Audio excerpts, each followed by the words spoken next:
case. So that would be this direction. And since this fan has, this case has a nice bracket, I can simply click the fan into place into the bracket.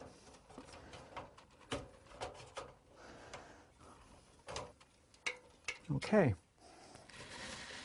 Okay, the fans are secure.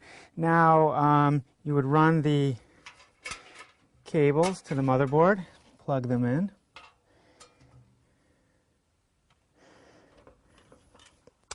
Like so. Later on I'll worry about dressing the cables, that is, making sure they're out of the way of any other components and things like that. At this point I'm just getting them plugged in. Okay, now we're ready to install the disk drives. Now I'm going to mount 4 disk drives here and then an optical drive up here. I'm going to start by mounting the hard disk drives. Now I'm going to take my first drive. Now I mentioned in another segment that these drives came with the limiting jumper installed. That is, these are 3 gigabit per second drives, but they came with a 1.5 gigabit per second limiting jumper in place. So I'm going to remove the jumpers from these drives. Now, I'm going to use a little tool to help me extract that jumper.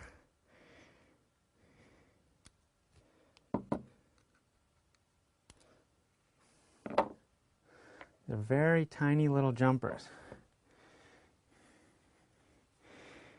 You might want to save them just in case you need them again if you are going to install these drives in a system that doesn't support the 3 gigabit per second operation.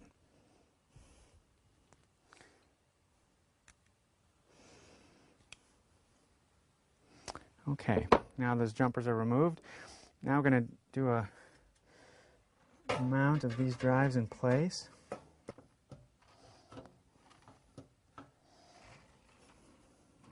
Okay. And you want to slide it until the screw holes line up and then begin inserting the screws. So what I'm going to do is I'm going to slide all of these drives into place and install all the screws, and then we'll see what it looks like when it's complete.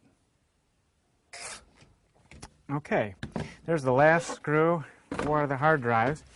I've now got 4 hard drives mounted and 1 optical drive, and I used 2 screws on either side of the drives, which mounts them very securely and also makes the case more rigid and improves thermal transfer between the drives and the case. So anyway, those are all mounted. Now I need to cable up the drives, and then I can finish install the power supply. Now, all of these drives are SATA drives, so I've got 4 cables for the hard drives, and I've got 1 extra cable for the optical drive. So they are going to plug in here. Now, this motherboard has these side-mounted SATA ports, which I don't really like. I prefer them to be, plug in straight from the top. But this is how a lot of them are. Good thing that the back panel comes off of this case, because it makes getting to this a lot easier. So I'm basically going to connect the 4 hard drives and then the optical drive cable. So I'll start with the first one here.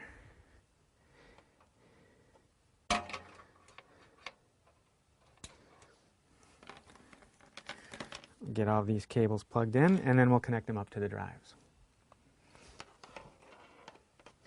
There, I've got the last cable plugged in. All the drives are now connected to the SATA ports on the motherboard, as is the optical drive up here. As you can see, again, being able to remove the back side of the case really helps with routing these cables, getting them out of the way. It's going to make for a very neat appearance on the front side, and very clean routing. So now, at this point, I need to install the power supply. So that's going to be next. Now, in order to do that, we have to lay the system